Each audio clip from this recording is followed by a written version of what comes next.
Chapter 1. The Boy on the Temple Steps. When the monks of the Kinkou order opened the heavy doors of their mountain temple one morning, they found a boy sitting on the cold stone steps. He had no family name to offer, no bundle of possessions, not even a scrap of cloth that might tie him to a village. All he had were his eyes, sharp, restless, already hardened against the world, and a silence that spoke of survival. The Ionian winters could be merciless at such altitudes, yet he had endured waiting outside the sanctuary like a shadow, hoping to be noticed. Great Master Kusho, the Eye of Twilight, stood above him. Kusho was already a man of great renown, known across the provinces not just for his mastery of combat, but for his devotion to balance and justice. Where others might have turned the boy away, suspecting he was thief, vagrant, or spy, Kusho saw something else. He saw a will to endure, a spark of tenacity that reminded him that strength could be found in unlikely places. He took the boy in, though not without caution. The Kinkou order prized harmony above ambition, discipline above desire. For a child to grow in its halls, he would need to submit to teachings that valued patience more than glory.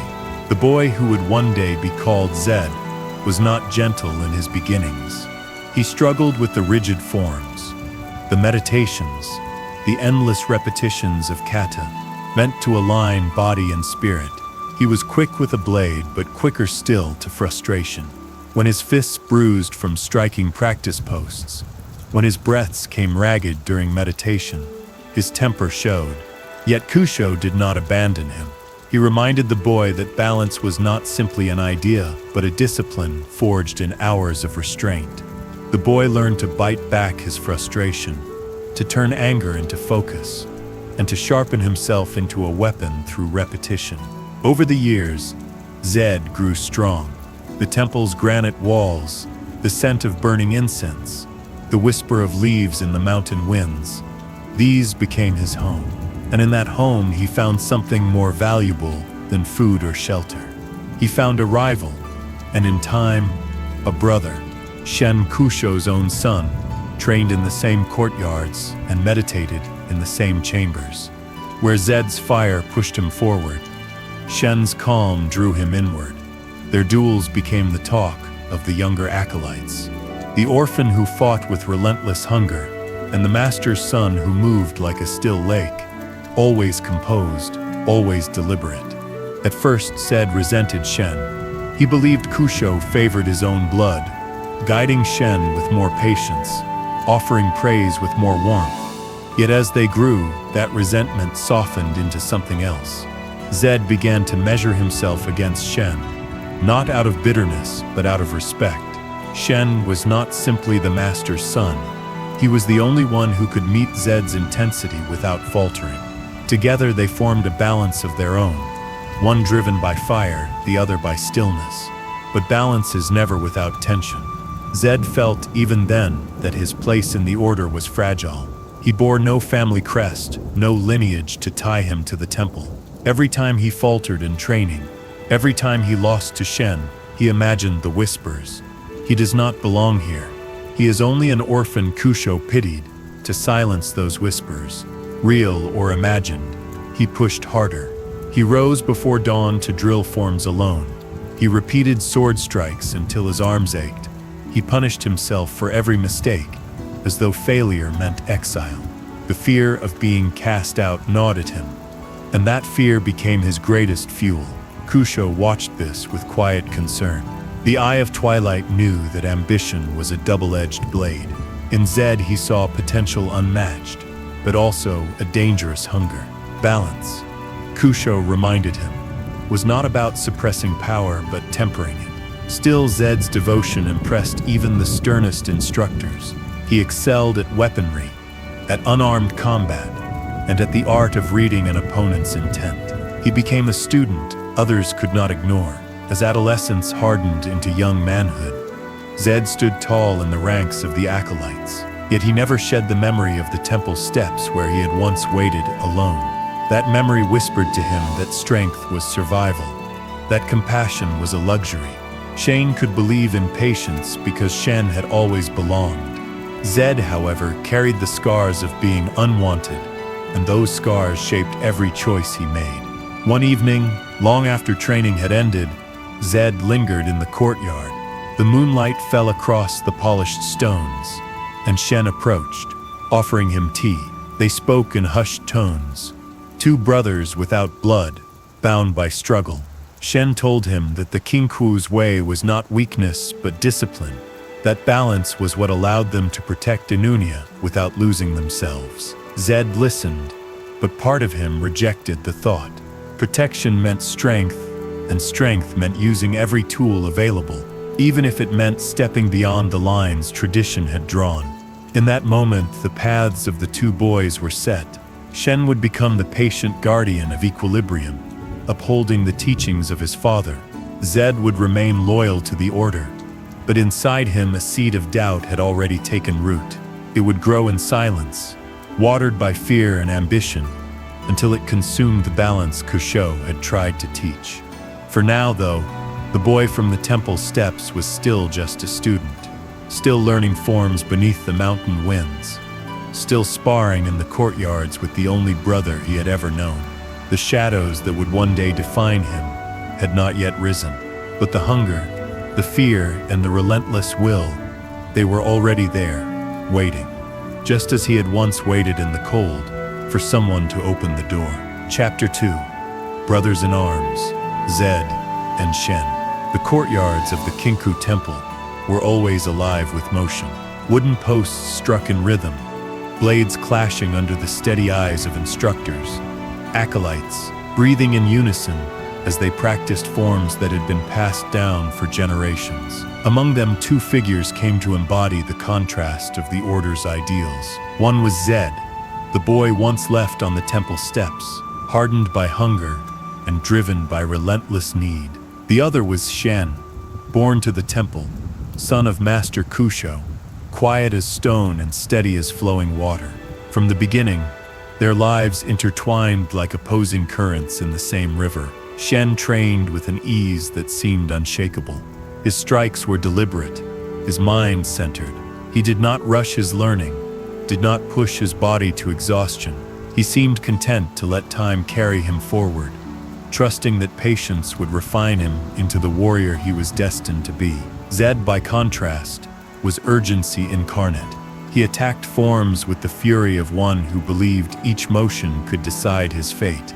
His progress came in leaps, but each leap was paid for in bloodied knuckles and sweat-soaked robes. Where Shen exuded calm discipline, Zed radiated restless hunger. Their instructors often compared them, one the flame, the other the stone, and though such comparisons stung Zed, they only fueled his drive to prove himself. Their rivalry soon became the heart of the temple.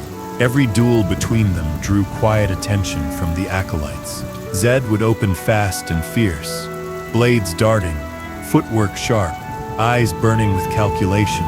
Shen would answer with patience, allowing strikes to flow past, countering with minimal but precise movements. Sometimes Zed's ferocity broke through Shen's defenses. Sometimes Shen's calm outlasted Zed's storm, but neither truly dominated the other. At first, Zed resented this equality.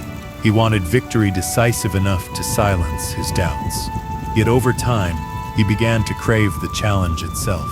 No one else could push him as Shen did. Their sparring became more than competition. It became a dialogue between fire and water, between two philosophies struggling to define themselves. Outside the training grounds, they were not enemies. Shen's natural composure often steadied Zed's frustrations. He would offer words when Zed's temper threatened to burn out of control, reminding him that mastery was not just about speed or strength, but about control. Zed, in turn, drew Shen out of stillness, urging him to test his limits rather than wait passively for mastery to come. They ate together, walked the temple paths together, and even sat side by side during long meditations, each aware that the other's presence shaped his own. Master Kusho saw this bond and nurtured it. To him, the two boys embodied the duality the Kinkou sought to preserve. Shen inherited Kusho's teachings as blood and birthright.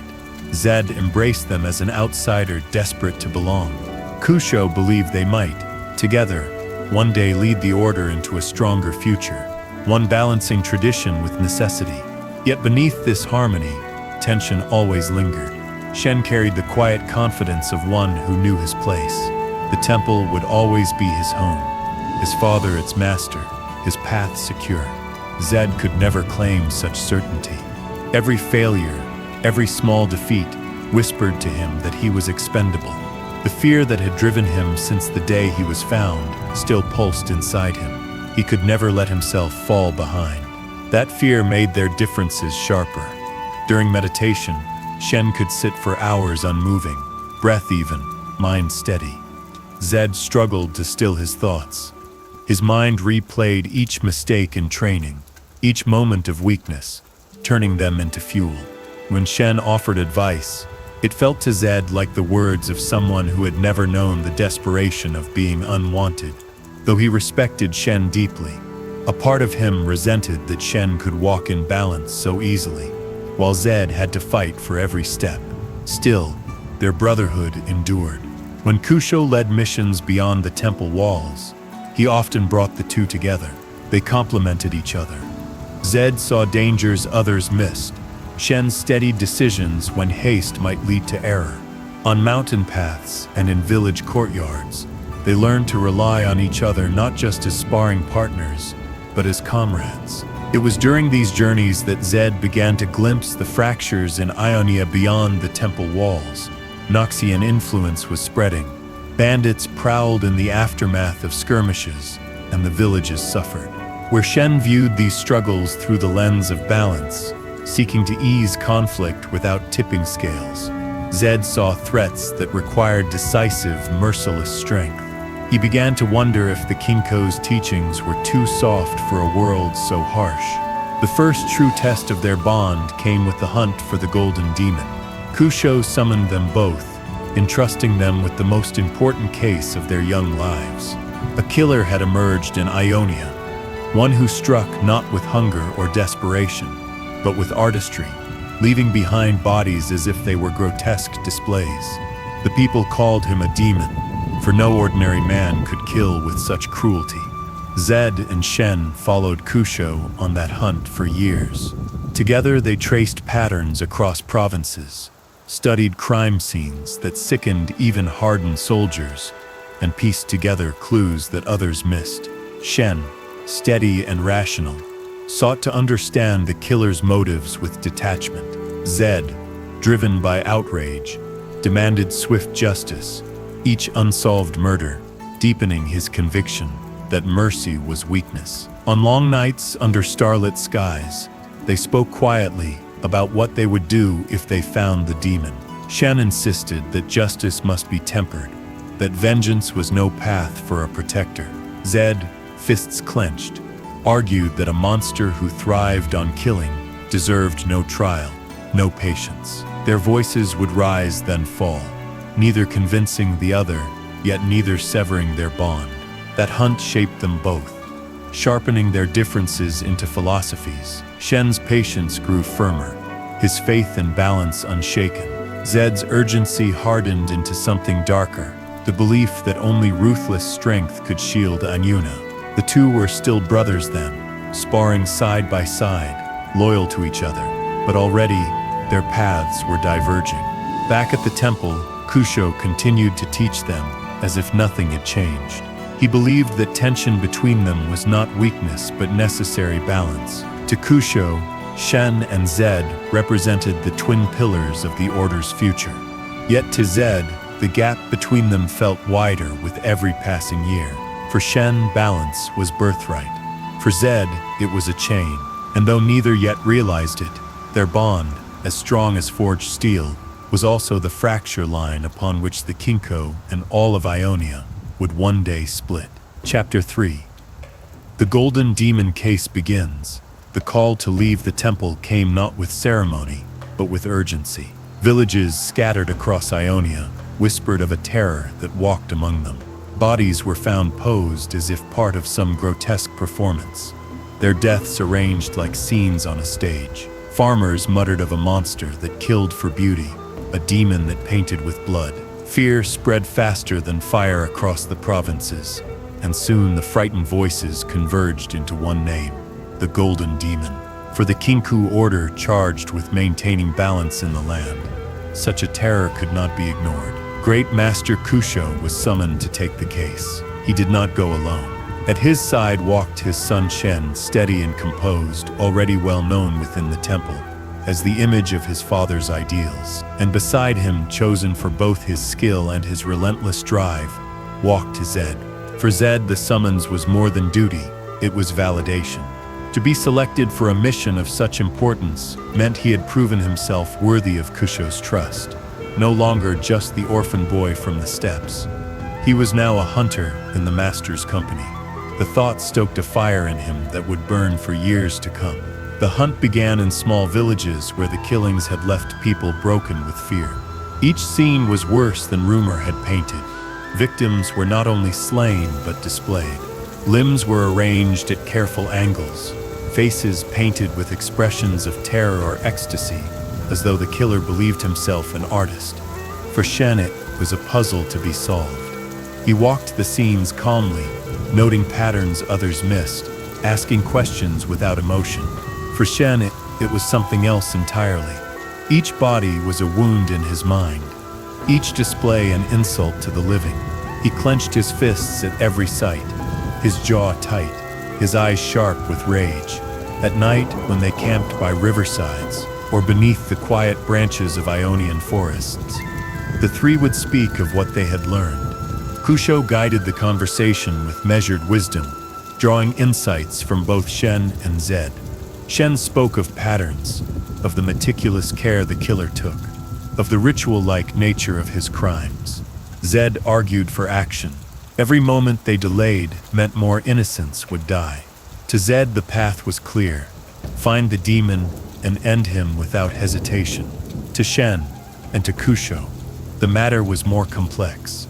Justice demanded clarity, not just vengeance. Months turned into years. The Golden Demon eluded them, always one step ahead, always leaving behind his morbid signatures. And with every scene they found, ZED's fury deepened. He grew restless with the Order's insistence on patience. He wanted the hunt to end with steel, not endless meditation on meaning. One evening, as the sun dipped low and painted the horizon in shades of red, ZED sat sharpening his blade. Shen joined him, quiet as always, and after a long silence, he asked what troubled his brother. ZED did not look up. He spoke of the bodies of the children left without parents, of the terror in the eyes of those who survived. Balance, he said bitterly, was a word for those safe behind temple walls. In the villages, balance meant nothing if people died waiting for justice. Shen listened, as he always did, and answered with calm certainty. If they let fury guide them, they would become no different than the demon they hunted. He told ZED that true strength was not in killing, but in knowing when not to. His words meant as guidance, struck ZED like a rebuke. To ZED, Shen spoke from a place of safety, the son of a master who had never known the fear of abandonment or the desperation of being powerless. He turned away, the divide between them widening with each passing hunt. Yet despite their differences, the hunt bound them. They tracked the demon across provinces, piecing together his trail like fragments of a shattered mirror. The killer's artistry was grotesque, but also precise. Every crime scene hinted at obsession, at ritual, at something that transcended mere cruelty. Shen saw it as madness bound to a pattern. ZED saw it as arrogance that needed to be cut down. Kusho saw it as both, a puzzle and a threat. The breakthrough came unexpectedly. In a small coastal town, whispers pointed not to a beast, but to a man, a stagehand, quiet and unassuming, working in the background of a traveling troupe. To the villagers, he seemed ordinary. To Kusho, the details fell into place. The Golden Demon was no phantom, no supernatural force. He was a man named Kata Jin. The revelation shook ZED. For years he had imagined a monster, a true demon cloaked in shadows, a force of nature. To learn that the killings had come from a man, flesh and blood like any other, filled him with fury. How could something so ordinary inflict such terror? And more importantly, why had they waited so long to end him? The capture itself was swift. Kusho, Shen, and ZED cornered Jin, and the man offered no great fight. He was not a warrior. He was a craftsman of death, not its battlefield wielder. In that moment, ZED's sword trembled with the need to strike. Here was the monster, at last, powerless before him. All the bodies, all the suffering, all the years of pursuit, he could end it in an instant. But Kusho raised a hand and stayed his blade. To ZED's horror, Kusho did not execute Jin. Instead, he bound him. Political forces in Ionia demanded that the killer be spared, that his fate serve the needs of those in power rather than the cries of the grieving. Kusho, bound by duty, yielded to their will. For Shen, the decision was difficult but acceptable. Justice, he believed, was not theirs alone to deliver. The law of Ionia had spoken, and the Kinkou would honor it. For ZED, it was betrayal. He watched the man who had murdered countless innocents walk away shackled but alive, and in his heart, something broke. The order he had given everything to had failed its people. Balance, he realized bitterly, was an excuse. It chained them, blinded them, made them weak. That night, ZED lay awake under the weight of rage and disillusionment. He thought of the temple steps where he had waited as a child, powerless and cold. He thought of the families who would never see justice for their dead, and he swore silently that he would never again let restraint prevent him from doing what was necessary. The Golden Demon case had been solved, but its legacy lived on. Shen had grown more certain in his path of balance, trusting in the discipline of patience and restraint. ZED had taken the opposite lesson. To him, the hunt revealed that mercy was a luxury Ionia could not afford. He would carry that belief with him, shaping every choice he made until the day he turned his blade on the very order that had raised him. The Golden Demon was not just a killer of villagers. He was the architect of a rift that split two brothers apart, a wound in the heart of the Kinkou that would never fully heal. And though Jin was locked away, his shadow lingered, not only in the nightmares of those who had seen his work, but in the heart of the boy who once wanted only to belong. Chapter 4. The Capture That Haunts ZED. The night they brought Jin into custody, Ionia seemed to exhale. The killings had ended. The stage of horror dismantled. The villagers whispered that the Golden Demon had been chained, that balance would return. Yet for ZED, standing in the shadows of that triumph, there was no relief. What others saw as justice, he felt as betrayal. The capture had been almost anticlimactic. Years of pursuit, endless trails of bodies, all leading to a man who did not fight like a warrior, but who surrendered like an actor after the curtain fell. ZED had expected a demon cloaked in flame or shadow, some embodiment of terror worthy of the name, whispered across provinces. Instead, he saw a thin man with paint-stained hands and an unsettling calm in his gaze. Jin looked less like a killer and more like a craftsman interrupted mid-work. As Kusho bound the man with Ionian rope, ZED's hand hovered at his sword hilt. His breath came heavy, his knuckles white. Every muscle screamed to end it there. He could see in his mind the families waiting at their doors for justice, the unmarked graves left in the demon's wake, the fear that still haunted the eyes of survivors. One stroke, he thought, and it would be finished. The killer would never paint another corpse, never terrorize another village. It was so simple, but Kusho's voice cut through him, calm and steady. The law of Ionia will decide. Those words landed like stones in ZED's chest. The law? What law had protected the farmers who lost their children? What law had shielded the merchants slaughtered in their caravans? The soldiers who died confused and mutilated? Balance, law, patience. They were all chains binding the strong while the wicked roamed free. When they marched Shen back to the authorities, ZED walked behind him, fists clenched. He studied the man's gait, slow and deliberate, as if savoring each step. He wanted to scream that this was not victory, that the demon was mocking them even now. But he kept silent, burning inside, waiting for a moment that never came. The days that followed felt hollow. Villages celebrated the end of the killings, yet Zed could not join. He sat in meditation chambers, but found no stillness. He trained in the courtyards but struck too hard, too fast, his movements betraying anger he could not bury. Shen noticed, of course. Shen always noticed. One evening, Shen approached him, carrying tea as he often did when words needed softening. "You are troubled," Shen said, his voice calm as the still pond. Zed did not answer at first. He stared into the darkness beyond the temple walls, his jaw tight. Finally, he said, "We had him, and we let him live. That man is no prisoner. He is a sickness. Leaving him alive is not justice. It is cowardice." Shen sipped his tea before replying. "It is not for us to decide. We serve balance, not vengeance. If we kill out of anger, we risk becoming the very darkness we claim to fight." Zed turned on him, eyes blazing. "You speak as if you know what it is to be powerless. You don't. You've always belonged here. You've always been protected. But He stopped himself. But the words had already cut through the air. Shen's gaze softened, but his voice held steady. "I understand more than you think. And I understand this strength without discipline is no strength at all."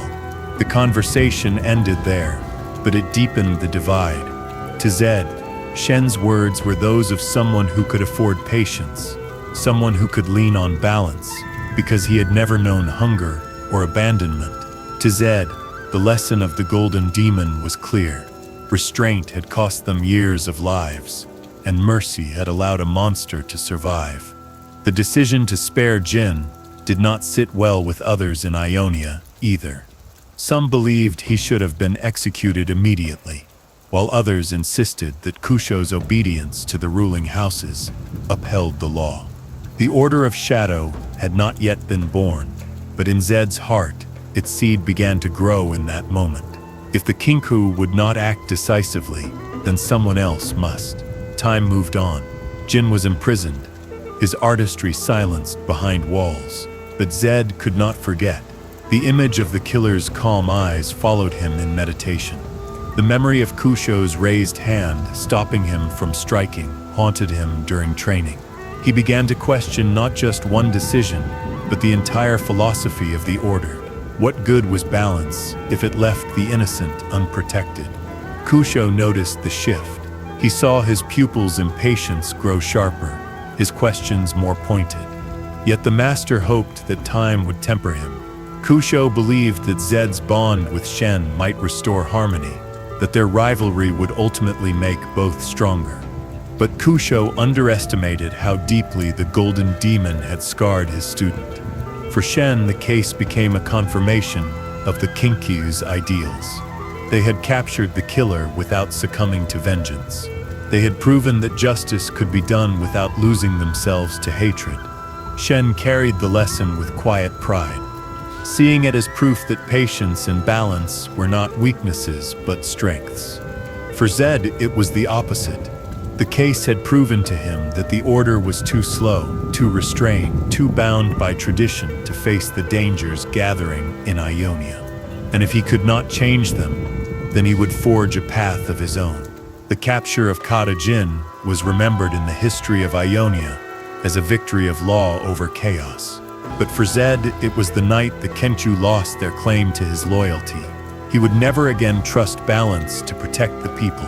He would never again watch the strong yield to politics while the weak suffered. In his heart, the vow was already written. The next time he faced such a threat, he would not hesitate. And though the Golden Demon was locked away, his influence lived on, not just in the nightmares of those who had seen his work, but in the mind of the boy who once believed in belonging. The boy from the temple steps was gone. In his place grew a shadow that believed only in strength and in the will to use it. Chapter 5. The Box of Shadows. The temple of the Kinkou was a place of silence. Its courtyards echoed with the sound of wooden practice swords. Its meditation halls smelled of incense, and its walls were lined with scripts that spoke of harmony. But beneath those walls, deeper than the courtyards and quieter than the chants of acolytes, there were places that few were ever allowed to walk. ZED found himself drawn there. The golden demon's capture had not soothed him, it had burned him. The restraint Kusho had shown, the mercy Shen had defended, lingered in ZED's mind like an open wound. At night, when others found peace in meditation, ZED felt only the whisper of failure. He had faced evil and seen it spared. He had stood ready to end terror, only to be told to wait. It was in those restless nights that his feet carried him down paths not meant for him. The temple had always taught that curiosity without discipline was dangerous, but ZED's hunger was no longer for knowledge alone. It was for answers. Answers the Order would not give him. Answers he felt the shadows themselves might hold. The deeper chambers of the temple were sealed, but ZED was patient. He studied the guards, memorized the times they rotated. He walked the halls until he could see them even with his eyes closed. And one night, while the moon hung low, he slipped through, unseen. What he found was no simple chamber. It was a vault carved into the mountain itself. Torches burned low, their light flickering across iron bindings and carved warnings in old Ionian script. At the center stood a box, not large, not ornate, but heavy, with a presence that seemed to breathe in the darkness. The box of shadows. ZED approached it slowly, every instinct telling him to turn back. The box pulsed faintly, as if the shadows inside were alive, pressing against the wood that held them. He reached out a hand, hesitating only for a moment before placing his fingers on the surface. The air grew cold, the torchlight dimmed, and then he felt it, the surge of something vast and old coiling around his thoughts. The shadows reached for him, not to harm, but to offer. They whispered of strength, of clarity, of freedom from restraint. They showed him visions of a world where fear protected the weak, and where hesitation no longer cost aces. ZED's heart pounded. For years he had trained harder than anyone, fought to prove his worth against the doubts of his birth. For years he had watched Shen walk easily in balance while he struggled to silence his own restlessness. And now, here was power offered freely. Power that did not demand patience or restraint.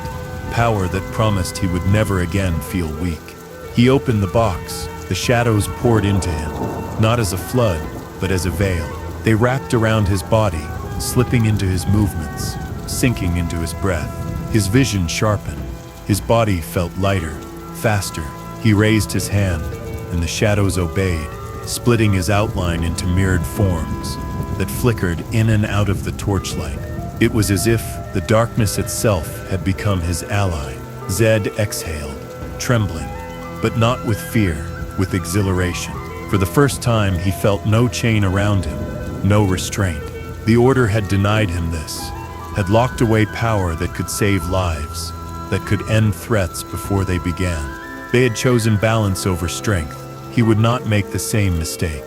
In the days that followed, ZED's training changed. Where once his strikes were fast, now they blurred. Where once he fought with fury, now he fought with silence. The other acolytes noticed, whispering that he moved like shadow itself.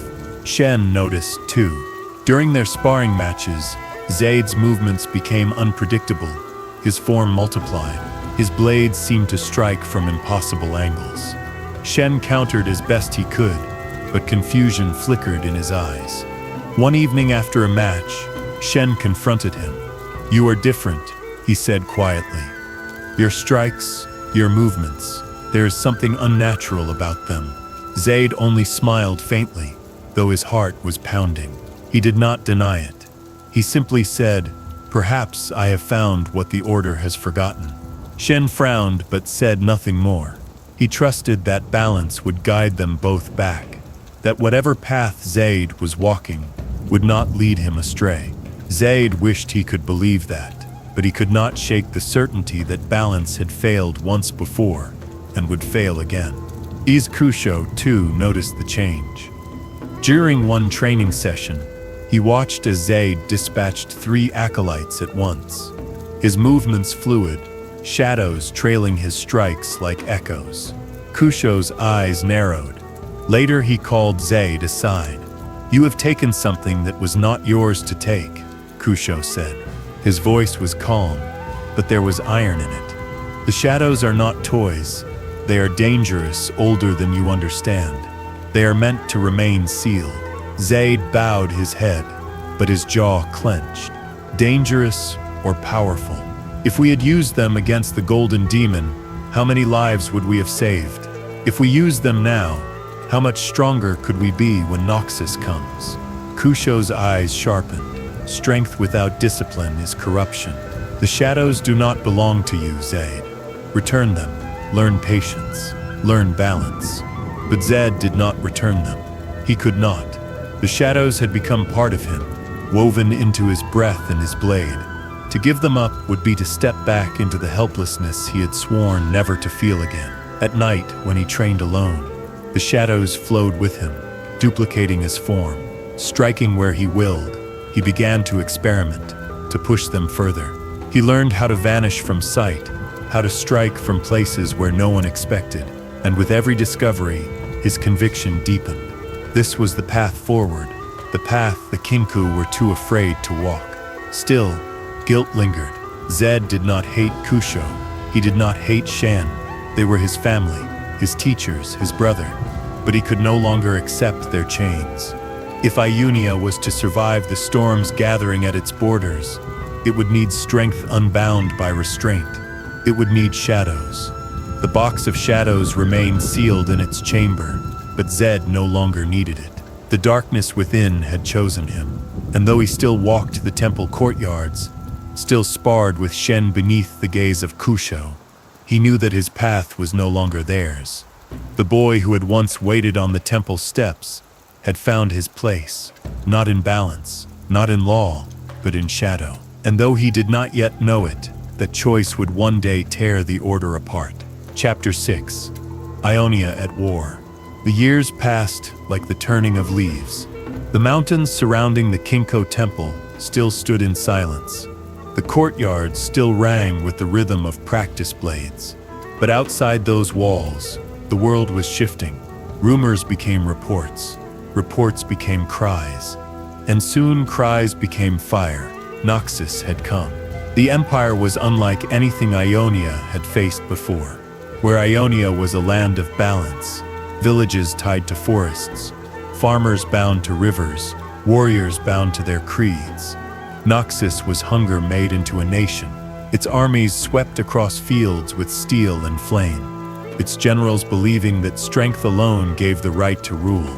For the people of Ionia who had long trusted in harmony, it was a shock like a blade cutting through silk. ZED watched the reports arrive at the temple. Messengers brought word of villages burned, of farmers conscripted into chains, of sacred groves defiled by soldiers who laughed at the cries of priests. The empire's cruelty was not hidden. It was worn as armor, and ZED's anger grew. Shen counseled patience. Balance must be maintained, he told the acolytes. Even now we must not abandon the teachings. To give in to hatred is to invite corruption. But ZED heard those words and felt them like a betrayal. Hatred. Was it hatred to want to protect the innocent? Was it corruption to demand that the strong act to shield the weak? He remembered Jin, remembered Kusho's hand stopping his blade, remembered the hollow victory of restraint, and he swore it would not happen again. The temple debated endlessly. Some masters agreed with Shen.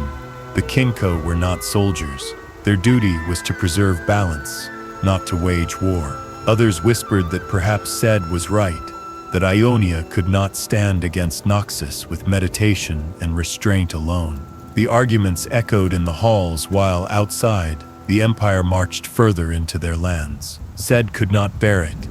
He began to slip away from the temple, traveling to villages where Noxian banners already cast their shadow. There he fought, not as a Kinkou emissary, but as a weapon of the shadows he had claimed. He struck from rooftops, from tree lines, from the corners of firelit taverns where soldiers boasted of conquest. To the villagers, he was a savior. To the soldiers, he was a ghost. To himself, he was what the order refused to become: decisive. Each strike proved his conviction. When he wielded the shadows, the empire faltered. One man with a blade, guided by darkness, could terrify squads of hardened veterans. And yet, when he returned to the temple, his victories were not celebrated. Instead, Kusho's gaze grew heavier, Shen's words sharper. "You endanger the balance," Shen told him one night. "By killing in anger, you invite the same corruption you claim to fight." Zed laughed bitterly. "And what balance do you see in burning villages? What balance is there when Noxians cut down priests in their gardens? You speak of balance as though it is a shield, but it is a cage, Shen. And while you meditate, people die." Their words clashed like their blades once had. But this time there was no laughter, no brotherhood. Only a widening gulf neither could cross. Kusho tried to mediate, but even the master saw the truth. Ionia was bleeding, and his order was fracturing. He summoned Zed privately, hoping to turn him back from the path of shadows. In the quiet of the master's chamber, Kusho's voice was low but firm. "You have taken the shadows into yourself, and now you let them guide you. That is not strength, that is surrender. Do you not see it, Zed? They do not serve you. You serve them." But Zed, standing tall, met his master's gaze without flinching. "As serve Urania, and I will do what you will not. The shadows are not chains, they are weapons. Weapons strong enough to defend our people. If that frightens you, then perhaps it is because you are afraid of what must be done." For the first time, Kusho's calm faltered. He saw in Zed not just a student, but a storm he could no longer contain. And yet, he could not strike him down. Kusho still believed the boy he had once taken in could find his way back. That hope would cost him dearly. The war outside grew bloodier. Noxus pressed deeper, seizing strongholds, turning sacred places into outposts. Ionian militias rose and fell, brave but uncoordinated. Zed watched them die, and each death carved the same thought deeper into him. Restraint was failure, patience was weakness, balance was death. He began to gather others who thought as he did, acolytes who were tired of waiting, villagers who had seen their families slaughtered, warriors who wanted vengeance more than meditation. He taught them what the shadows had taught him: to move unseen, to strike without hesitation, to wield fear as a blade sharper than steel. They were not yet called the Order of Shadow, but already they were something new, an army born not of patience, but of urgency. They trained in secret, their blades blackened, their movements quick and ruthless, and when they struck, they left no doubt. Ionia was not defenseless. Shen knew of these gatherings.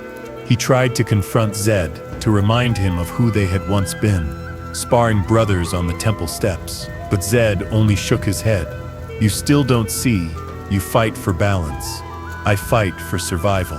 When Noxus falls, remember which path saved Ionia." The words stung. Shen loved his brother still, but he could no longer reach him. The boy he had once sparred with was disappearing into the shadows, replaced by something harder, colder. The invasion raged on. Noxian steel clashed with Ionian spirit, and the land trembled under their struggle. In the midst of it, Zed sharpened himself into a weapon, convinced that he alone saw the truth. The Kinkou would sit in meditation halls forever, bound by balance, while the Empire carved Ionia apart unless he broke free, unless he acted, unless he chose power. And in those dark days, standing on the edge of war, Zed made a vow. He would no longer ask permission. He would no longer bow to restraint. He would no longer let others decide what must be done. So from now on, he would be the blade in the shadows, the hand that struck before hesitation, the strength that Ionia needed even if it despised him for it. The war had only begun, but Zed had already chosen his side. Not Ionia, not Noxus, not balance, not vengeance. His side was the shadows, the only truth he trusted. Chapter 7. Patricide. and a coup. The invasion grew heavier with every season. Fields once golden with rice lay blackened. Temples stood hollow, their bells silent, their guardians cut down. Every message that reached the Kinkou order brought news of another defeat, another atrocity. Zed felt each one like a blade pressed against his ribs. But within the mountain temple, the masters spoke still of patience. They spoke of calm. They spoke of balance. To Zed, their voices were the murmur of old men who did not see the blood in the soil. He had led strikes of his own, small bands of warriors trained in shadow, cutting down Noxian patrols, burning their supply wagons, slipping away before their generals could react. He had seen fear spread through hardened soldiers at the whisper of his name. He knew the shadows could turn the tide. Yet when he brought his victories before Kusho, his master's face did not soften. "You defy the teachings," Kusho said. His voice was still calm, but there was sorrow in it too. "You trade discipline for violence. You believe fear protects, but fear corrupts. You are slipping further each day." Zed clenched his fists. "And while we wait, villages burn. You would rather keep balance than save our people." Shen stood at his father's side, silent. His eyes, however, spoke volumes. They were steady, calm, unwavering. Zed hated that look, the look of someone who had never doubted his path, never questioned his place. Shen believed balance was strength. Zed knew it was weakness. At first, the order debated. Could they risk using the shadows against Noxus? Could they abandon centuries of teaching? Voices rose, tempers flared. But in the end, Kusho's words stood above all. The shadows were forbidden. Balance must remain. Zed felt something snap inside him. The moment came not with warning, but with inevitability. He entered the master's chamber at dusk, when the last light of the sun painted the floor in long stripes. Kusho waited for him, seated in stillness. For a heartbeat, Zed felt the weight of years. The boy on the temple steps, the teacher who had offered him a home, the family he had longed for. But the image crumbled beneath the fire in his chest. "We would let Meitia burn," Zed said. His voice shook, not with fear, but with fury. "You would watch our people die rather than stain your hands. You have already failed them, and I will not fail with you." Kusho rose slowly. His presence filled the chamber, not with anger, but with gravity. "Zed," he said softly, "if you strike me, the shadows will claim you completely. You will not return from that path." But Zed was already gone from the boy Kusho had known. The shadows gathered at his call, doubling his form, flickering in the dim light. His blade trembled in his hand, but not from hesitation, from the force of conviction. When their clash came, it was swift. Kusho's movements were precise, honed by decades of discipline. Zed's were wild, sharpened by desperation and shadow. They circled one another, steel against steel, the weight of years between them. Shen was not there to see it, but perhaps it was better that way. The bond between master and son would have only deepened the wound. At the final moment, Kusho's blade knocked Zed to one knee. The master could have ended it then. Instead, he paused, and in that pause, Zed struck.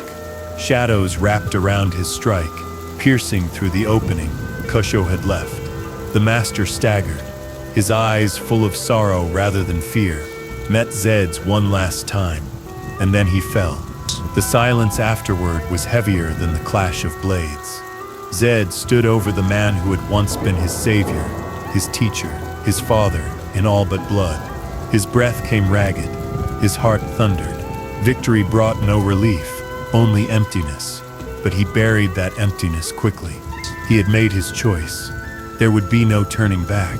Word spread quickly. Some acolytes recoiled in horror. Others, those who had followed Zed in secret, those who had already seen the strength of the shadows, stepped forward. They saw Kusho's death not as murder, but as liberation. Where the old master had clung to weakness, Zed offered strength.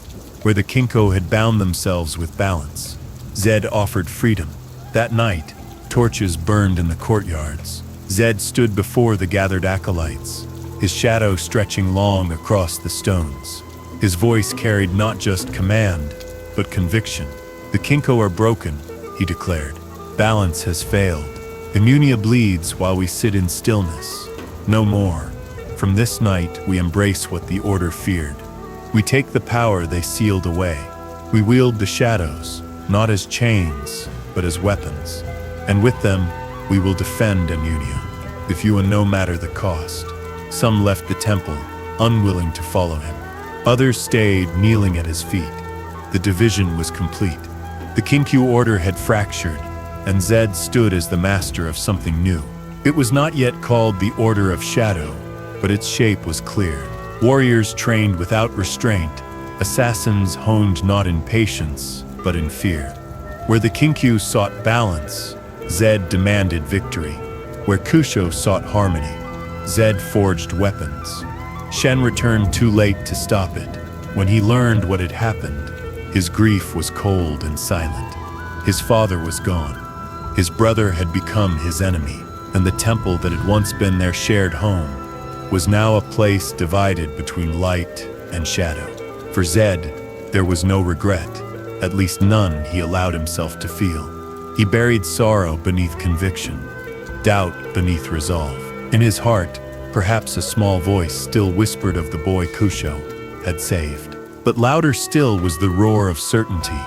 Only by cutting away weakness could Aizonia survive. The coup was complete. The master was dead. The shadows had a new leader.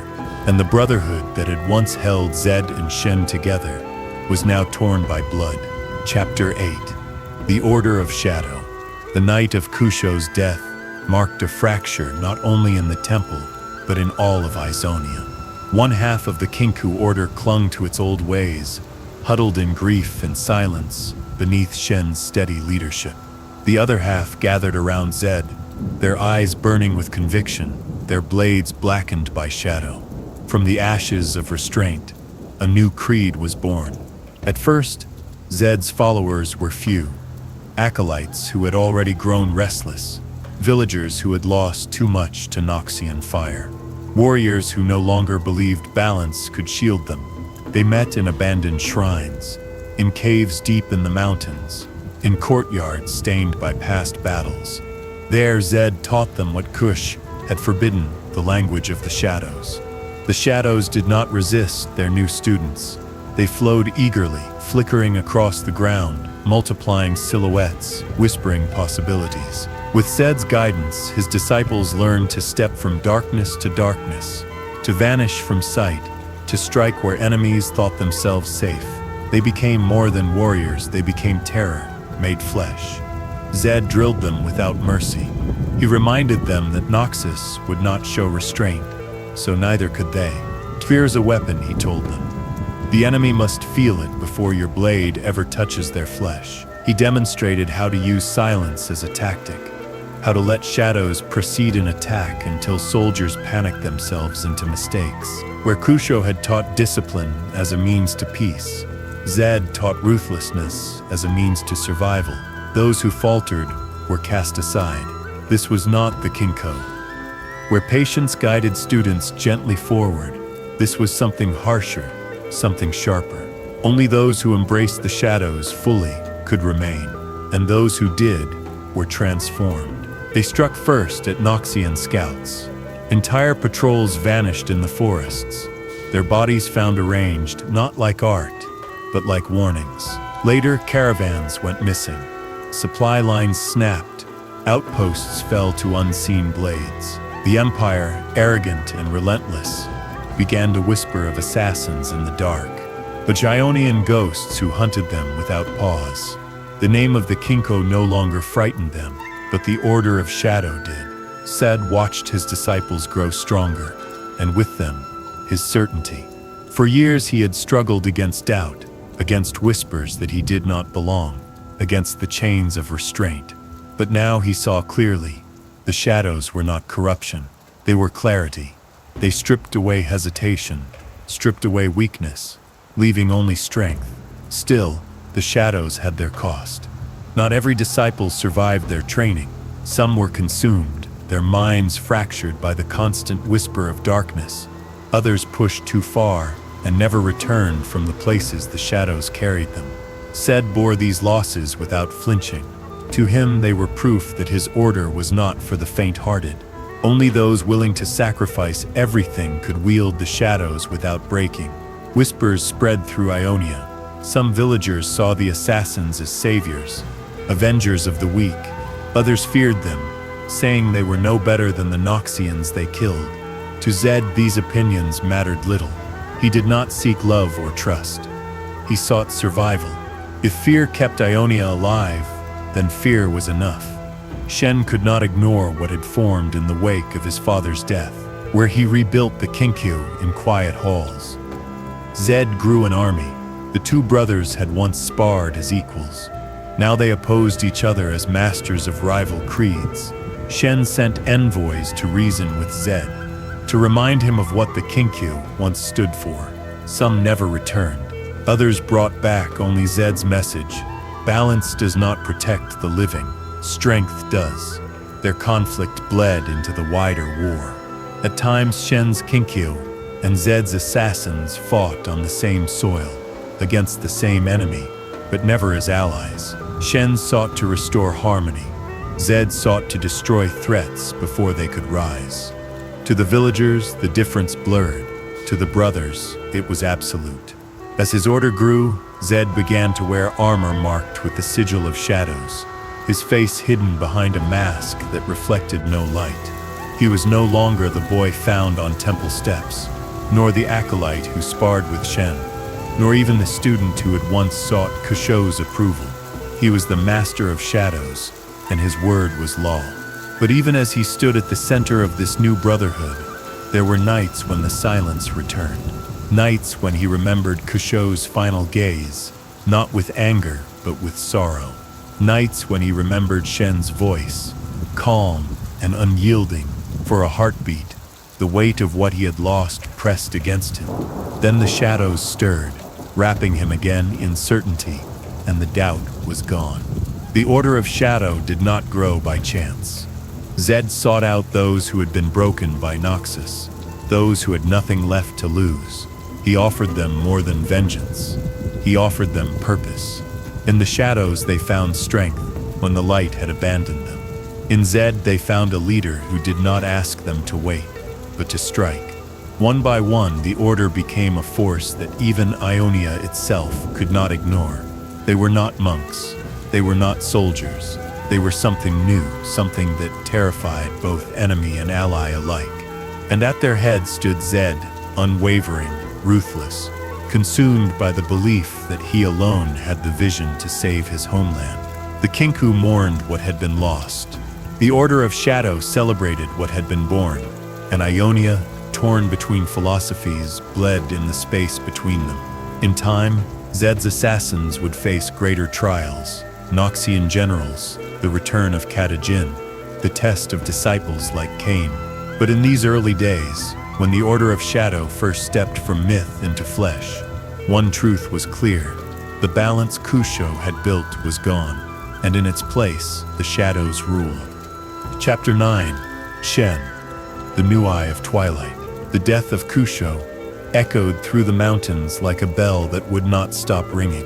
Fear for the Kinkou Order, it was more than the loss of a leader. It was the collapse of a foundation. Some acolytes left in silence, unwilling to serve the assassin who had slain his own master. Others bent their knees to ZED, convinced that Kusho's time had passed and that the shadows held the strength to protect Ammonia. What remained of the Order was fractured, its unity shattered by a single act of patricide. In the midst of the chaos, Shen stood still. His face betrayed nothing, but inside him the wound ran deep. He had lost not only his father, but also the brother who had once shared every courtyard, every sparring match, every trial. Where others grieved loudly, Shen's mourning was quiet, disciplined, and unyielding. He knew that if he faltered, the Kinkou would vanish altogether. It was not long before the surviving elders looked to him. The mantle of Eye of Twilight had always been destined for Kusho's heir. Though destiny was rarely so heavy, Shen accepted without hesitation. He did not claim the title out of ambition, nor out of pride. He claimed it because there was no one else left who could hold the order together. As Eye of Twilight, Shen bore 3 duties to maintain the balance between spirit and flesh, to judge disputes without bias, and to guide the Kinkou in their mission of harmony. Yet in those first months after Kusho's death, those duties seemed impossible. His order was half empty. The disciples who remained looked to him with questions he could not answer. How could balance endure when the world around them was aflame? How could harmony matter when Noxus marched through their lands? Shen gave them the only answer he could: discipline. The Kinkou would not abandon their teachings. No matter how fractured they became, they would meditate, they would train, they would seek to heal the rift between Ionia and the spirit realm. Where ZED had embraced fear and ruthlessness, Shen doubled down on patience and compassion. The contrast between the two was sharper than ever. ZED's assassins struck in the night, leaving trails of corpses and whispers of terror. Shen's disciples moved quietly, healing wounds, protecting shrines, guiding villagers away from conflict when they could. To the outside world, it was difficult to tell who truly protected Ionia, those who struck down invaders without mercy, or those who sought to restore harmony to a broken land. But to Shen, there was no question. Violence might win battles, but it would not heal the soul of a nation. Shen's grief never left him. Each time he entered the meditation halls, he saw his father's shadow. Each time he walked the courtyards, he remembered sparring with ZED under the watchful eyes of Kusho. The memories ached, but he carried them like weights meant to strengthen him. He could not let sorrow turn into vengeance, for that path had already claimed his brother. Still, there were nights when he questioned. Alone beneath the stars, Shen wondered if ZED had been right. He had seen the fires in the villages, heard the cries of those lost to Noxian brutality. He had seen ZED's assassins drive fear into the Empire's soldiers. Part of him, buried beneath discipline, asked, perhaps the shadows were the strength Wania needed. But each time the thought arose, Shen crushed it. Balance was not easy. It was not convenient. It was not meant to win wars quickly. Balance was a path walked slowly, often against the grain of desire. But it was the only path that could endure without consuming itself. He believed that with every fiber of his being, even when doubt gnawed at his edges, the rift between him and ZED only grew. Messages passed between them, pleas from Shen, warnings from ZED. Shen begged him to return, to remember the boy he had once been. ZED replied that balance had no place in a world that bled. When they met in person, their words clashed like swords. Shen spoke of harmony, ZED spoke of survival. Neither could yield, and yet buried beneath their enmity, the old bond lingered. Shen never struck to kill when they fought. ZED never raised his blade against Shen, with the same finality he had shown Kusho. It was as if some part of them still remembered sparring in the courtyards, still remembered the laughter of shared meals, still remembered brotherhood. But those memories were ghosts, powerless to bridge the gulf. As Eye of Twilight, Shen bore not only the weight of his order, but also the weight of choosing mercy when the world demanded ruthlessness. He trained his disciples to remain calm, even in battle, to protect rather than to punish, to be guardians rather than executioners. He reminded them that Ionia's strength had never been in swords alone, but in its spirit. To the villagers, the difference between Shen and ZED was stark.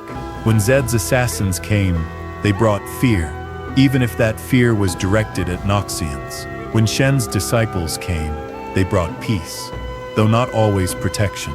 Some villagers grew angry at Shen, demanding that the Kinkou fight harder, kill more. Shen bore their anger in silence, knowing that their pain was real, but unwilling to abandon his creed. ZED mocked him for it. In messages carried by defectors, in taunts whispered on battlefields, ZED told Shen that his patience was killing Ionia faster than any blade. Shen answered only with silence. For him, the argument had already been decided, not by words, but by the paths they had chosen. The Order of Shadow grew in number. Its assassins feared across Ionia. The Kinkou, under Shen, grew smaller, but more devoted. The two orders became reflections of their leaders. One a mirror of darkness and certainty, the other of calm and discipline, and between them lay the wound of Kusho's death, still bleeding, still unhealed. Shen's life as Eye of Twilight was not glory. It was duty. He led with quiet strength, rebuilding the fragments of the Kinkou, holding to a philosophy the world no longer seemed to believe in. He did not seek power, nor vengeance, nor victory. He sought only to keep balance alive in a land that seemed determined to abandon it. But no matter how calm he remained, no matter how steady his words or how disciplined his actions, one truth weighed on him like stone. His brother was gone, swallowed by shadows, and as long as ZED lived, Shen's burden was doubled, not only to protect Ionia, but to stand against the man he had once loved as kin. In time, Shen would face that burden again and again, sometimes with blades drawn, sometimes with words spoken in empty hope. But deep within, he carried a quiet sorrow that no meditation could erase. He was the Eye of Twilight now, a guardian of balance. Yet his own balance had been broken the day Kusho fell, and ZED chose the shadows. Chapter 10. Kayn and the Darkened Scythe. The war between Ionia and Noxus left scars deeper than burned villages and broken temples. It left scars in children. Among the youngest victims were those torn from their homes and forced into the ranks of Noxian armies, made to fight, to kill, and to survive, when they should have still been learning the songs of their ancestors. It was from this darkness that ZED found a boy. The child's name was Kayn. He was not born of privilege, nor trained in temples. He had been seized by Noxian forces when still young, placed into the brutal cycle of soldiering before he even understood what war meant. Years of service under iron chains hardened him. He learned to kill because he had to. He learned to silence his fear because weakness meant death.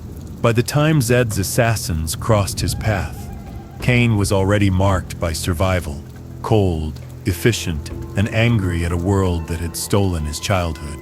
ZED saw himself in the boy. He remembered the orphan left on the temple steps, desperate to belong, desperate to prove he was not weak.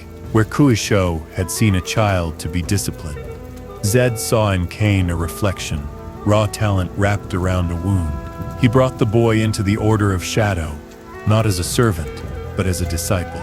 Kayn took to the shadows with frightening speed. Where other recruits stumbled in their first steps, Kayn slipped into the darkness as if it had been waiting for him. His movements mirrored ZED's own, precise, relentless, and without hesitation.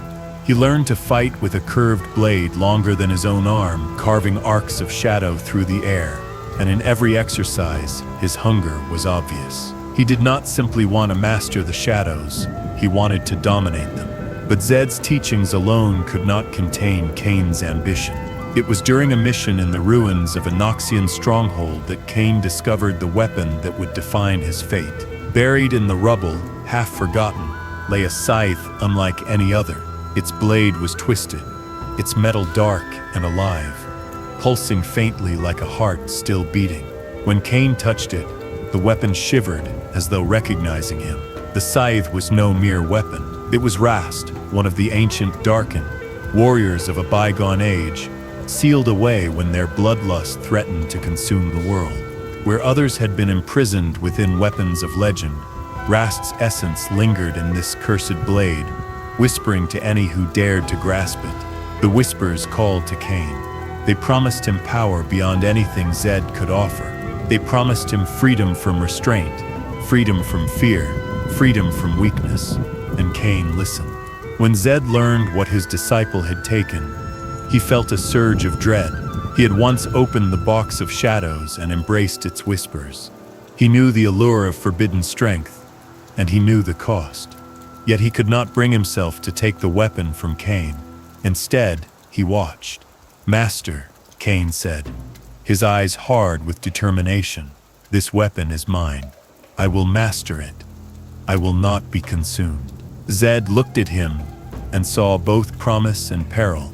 He remembered Kusho's warnings, the fear in his master's eyes when he had taken the shadows for himself. He remembered the way restraint had seemed like chains, the way forbidden strength had felt like liberation. Kayn stood now where he had once stood. So Zed made a choice that Kusho never had.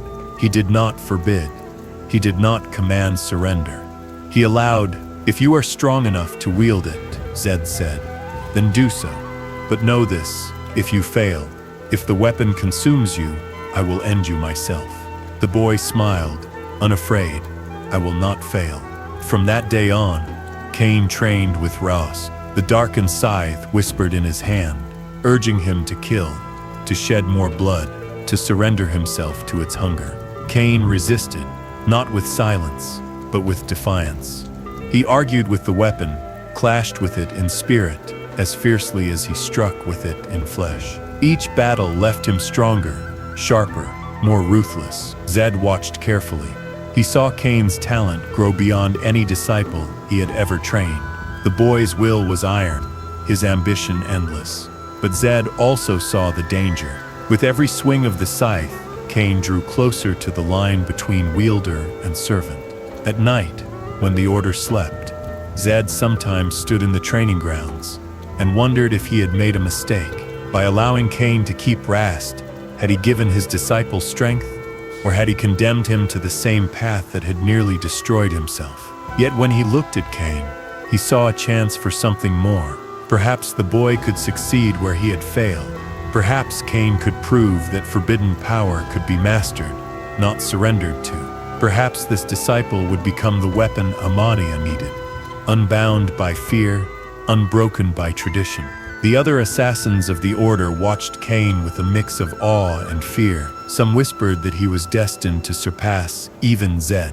Others whispered that he was already lost, that the scythe was corrupting him from within. Kayn himself ignored them. He lived only for the fight, only for the challenge, only for the moment when he could prove himself not just Zed's disciple, but his successor. Zed never spoke of succession, but he knew the question hung between them. He had no son, no bloodline to carry his mantle. If the order was to endure, it would pass to a student, and no student had ever burned brighter than Kayn. Yet Zed also knew this. The brighter the flame, the quicker it consumed. Master and disciple became a reflection of one another. Both had been marked by trauma. Both had turned to forbidden strength. Both carried the conviction that restraint was weakness. But where Zed carried the memory of betrayal, of Kusho's refusal, of Shen's calm, Kayn carried only ambition. He did not want to preserve Ionia. He wanted to conquer it. And still, Zed could not turn him away. Perhaps it was pride, perhaps it was guilt, or perhaps it was the hope that in Kayn he might finally see proof that the shadows could be wielded without cost. In time, their bond would be tested. Kayn would either master Rhaast, bending the dark into his will, or he would be devoured by it, becoming nothing more than a vessel of bloodlust. Zed knew this. He accepted it. She had trained his disciple as best he could. The rest would be decided not by teachings, but by strength. For now, Kayn remained by his side, the scythe whispering in his hand, the shadows answering his call. And though the future of the Order of Shadow hung in the balance, Zed walked forward with his disciple at his flank, convinced that together they would shape Ionia in ways the Kinkou never could. The boy from the temple steps had become a master of shadows. The child soldier stolen by Noxus had become his heir, and the darkened scythe, ancient and hungry, waited patiently, certain that one day it would claim them both. Chapter 11. Jin Return's years had passed since the Golden Demon had been captured. For many in Ionia, the name Kata Jin had become a whisper of the past, a nightmare locked away in a cell. Villages rebuilt, families tried to forget. Even Shen, who carried every lesson with him like stones in his heart, rarely spoke of Jin anymore. But Zed had never forgotten. He remembered Kusho's hand raised to stop his blade. He remembered Jin's calm, unrepentant eyes as he was led away in chains. That memory festered, not as fear, but as unfinished business. Zed believed then, as he still did, that leaving Jin alive had been a mistake that would one day return to haunt them. And he was right. The day came quietly, like a shadow creeping back into the world. Murders began again, at first scattered, then unmistakably patterned. Victims were left in grotesque displays, their bodies posed like art, each scene more elaborate than the last. At first some denied it. Perhaps it was a copycat. Perhaps the old killer was still locked away. But Zed knew the brushstrokes were too precise, the cruelty too refined. Gatada Jin was free. The news reached Zed not as rumor, but as fact. One of his scouts brought back word of a village butchered, arranged in a tableau that mirrored the early crimes of the Golden Demon. Zed's jaw tightened as he listened, his hand resting unconsciously on the hilt of his blade. The moment he had always feared and anticipated had come. What Zed did not expect was how quickly the hunt would pull him back into the orbit of his old brother. Shazam, now Eye of Twilight, also recognized the signature. Though their orders had long since split, neither could ignore Jin's return.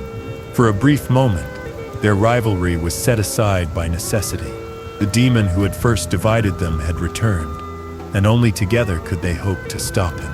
The reunion was tense, when Zed and Shen met on the edge of a crime scene, a ruined theater where the actors lay posed in a grotesque finale.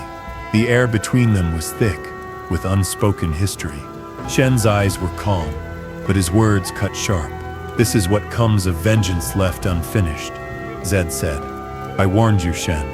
I told Kusho. This man should have been ended, and if you had struck then," Shen replied, "you would already have been lost to the same darkness you now embrace." Zed's laugh was bitter. Perhaps, but at least he would not be here. Their argument ended as quickly as it began. The bodies before them demanded action, not debate. Shen was out there, painting with lives again, and neither brother could walk away. The hunt rekindled the same tension as years ago. Shen moved with patience, seeking patterns, analyzing the artistry of each killing. Shen moved with fury, eager to strike, unwilling to let Shen slip through his fingers again. They fought side by side, blades cutting through Shen's hired guards, yet each clash revealed their differences. Shen aimed to capture, to bring Shen to justice once more. Shen aimed to kill. Shen himself seemed to savor their pursuit. Each scene he left behind was not only a murder, but a message. Sometimes the arrangements mocked Shen's balance, showing figures posed in meditative stances with throats slit. Sometimes they mocked Zed's shadows, leaving silhouettes painted on walls in blood. It was as if the killer relished not just the deaths of innocents, but the torment of the two brothers who had once captured him. One night, after chasing a false trail into the forests of Jonya, Zed and Shen confronted each other in the silence of the trees. Zed accused Shen of holding him back, of letting Shen escape again and again because he would not strike with finality. Shen countered that Zed's rage blinded him, making him careless, making him vulnerable to Shen's manipulations. Their voices rose until their blades were drawn, not against Shen, but against each other. And in that moment, the trap was sprung. Arrows whistled from the tree line, soldiers hired by Shen surrounding them. For a heartbeat, Shen and Zed stood as enemies. The next heartbeat, they stood back to back. The fight was brutal, shadows flickering and steel flashing in moonlight, until the forest floor was littered with bodies. And when it ended, Shen was already gone, leaving only laughter echoing in the distance. That was Shen's true art, not merely killing, but manipulating, orchestrating conflict like a performance. He had turned the two brothers against each other, then forced them into reluctant unity, savoring every moment as though they were players in his theater. The chase stretched on. Villages bled, more lives were stolen, and with each new scene, Zed's fury deepened. He remembered the moment Kusho had stayed his blade, remembered the weakness that had allowed this nightmare to return. And though Shen spoke of patience, of law, of justice, Zed's conviction was set in iron. This time, when he stood over Shen, there would be no hesitation. But Shen was never truly caught. He slipped through their fingers again and again, leaving only art in his wake. To this day, his fate is uncertain. Some say he remains at large, continuing his performances in secret corners of Ionia. Others claim he was recaptured, bound once more by political strings that cared nothing for the lives lost. Zed himself believes only one thing: as long as Jin lives, Ionia is never safe. For Zed, the hunt was more than unfinished business. It was proof that mercy was weakness, proof that balance was failure, proof that Kusho's teachings had doomed them once before and would doom them again. Standing in the ashes of Jin's theater, Zed swore to himself that never again would he allow restraint to leave evil alive. And for Shen, it was a reminder of his burden. To live in balance was not to avoid pain, but to endure it. He saw in Zed's fury the cost of giving in to vengeance. Aladi saw in Jin's art the danger of a mind unbound by discipline. And he swore to hold to the Kinkou path, no matter the temptation. Thus, Jin's return did not simply reopen old wounds. It carved them deeper. It reminded the brothers of what they had once shared and of what had torn them apart. It proved that their conflict was not a matter of pride, but of philosophy, of survival, of the very soul of Ionia. The golden demon lived on, not only in the bodies he left behind, but in the chasm he widened between shadow and balance. And though Zed hunted him with every ounce of strength, though Shen tracked him with every thread of patience, Jin remained free, laughing, painting, killing, an unfinished masterpiece that haunted them both. Chapter 12: The Cost of Power. The shadows had given Zed everything he once believed he lacked: strength, speed, certainty. With them he had struck fear into the hearts of Noxian invaders. With them he had built an order from the ashes of Kusho's fall. With them he had forged assassins who could end wars before they began. Yet the shadows demanded a price subtle at first, but relentless, like the drip of water carving stone. In his earliest years with them, Zed had felt only exhilaration. He moved faster than thought, split his form into flickering silhouettes, struck from angles no swordsman could defend. But the longer he walked with shadows at his heels, the more he felt himself becoming something else, something less bound by flesh, less tethered to the humanity Kusho had once nurtured in him. It was not only his body that changed. The shadows pressed against his mind, whispering in the quiet hours. They urged him to strike first, to kill without hesitation, to see hesitation itself as weakness. They did not roar like demons or demand like tyrants. They whispered like confidants, patient and persuasive. And Zed, who had always hungered for certainty, found their voices all too easy to accept. Yet even as he embraced them, he knew the dangers. He had seen disciples lose themselves, swallowed by darkness, until their bodies were nothing more than flickering outlines, their minds hollowed by whispers.